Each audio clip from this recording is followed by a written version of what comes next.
Bom dia. Peço-lhe que se apresente, por favor, e que nos refira qual é o seu papel aqui neste projeto do Termo EcoWatt. Bom dia também. O meu nome é Carla Lourenço, eu pertenço à Direção-Geral de Energia e Geologia, que é o organismo que tutela as águas minerais naturais de Portugal continental, e, digamos, a minha participação neste projeto é um pouco de parceria e o que é que o Estado português pode contribuir para o projeto, e a convite da Termalistur estou a colaborar igualmente para que o projeto tenha o seu melhor sucesso.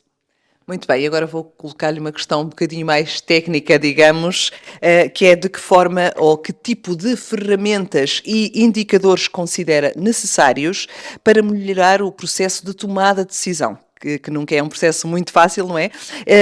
Precisamente pelos intervenientes do setor termal. Bem, realmente é uma pergunta, podíamos ficar aqui sequer uma manhã inteira e eu ainda podia continuar a falar, mas acho que para que os vários intervenientes do setor termal poderem ter a sua melhor tomada de decisão, eu costumo sempre dizer que o essencial é conhecer-se a base. E a base é conhecer o recurso água mineral natural.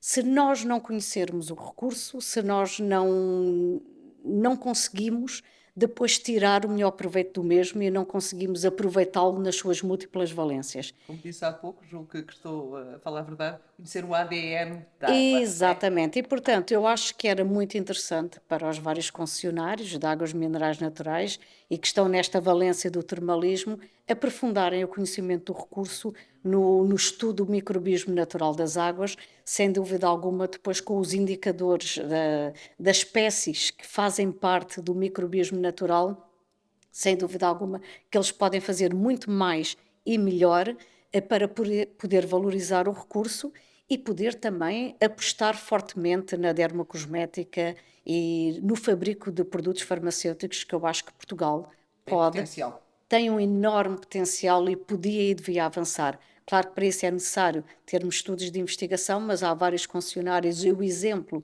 é o concessionário das Termas São Pedro Sul, que tem apostado fortemente na investigação e com isso também tem indicadores de como pode fazer a sua melhor gestão e valorização do recurso. Claro, de como é que a água se comporta, não é? E se ela é Exatamente. suscetível de ser aplicada ou ter outras aplicabilidades para Não além só daquilo o, que é digamos, o termalismo clássico e também o certo. termalismo de lazer e bem-estar, que é Bem-estar, muito certo. importante, mas também temos que tirar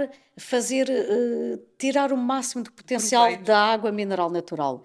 E Portugal pode e deve, e os concessionários podem e devem apostar muito na dermocosmética e no fabrico, depois, mais tarde, de produtos farmacêuticos. Para isso é necessária investigação, mas a investigação vai dar bons indicadores e com isso vamos apostar na riqueza que o nosso país tem em águas minerais naturais e que são excepcionais, sem dúvida alguma. E que são consideradas cada vez mais um medicamento, Completamente. sem grandes efeitos colaterais, sem grandes contraindicações, e, portanto, o termalismo, nesse sentido mais clássico, digamos, já é utilizado, mas de facto, cada vez mais vamos percebendo outras potencialidades para aquilo que são as águas termais em Portugal. Muito obrigada pelo seu contributo. Obrigada. Obrigada.